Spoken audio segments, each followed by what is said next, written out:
On the 11th of March, Didi Nkosi accept the quotation but order 3 wool units instead. We are going to create now the sales order by linking to the quotation. So we go back to our customer documents and you click on sales order and you're going to select your customer, enter. No, not yet. We are first going to make our date, to fix our date. It's the 11th of March and now we can link. We are going to link to the quotation, enter and enter again. Now you can go and change the quantities here or after you have completed the link. So let's go and click on link. Okay.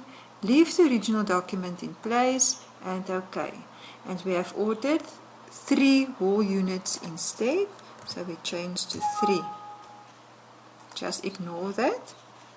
When done with that, you can go and close your sales order.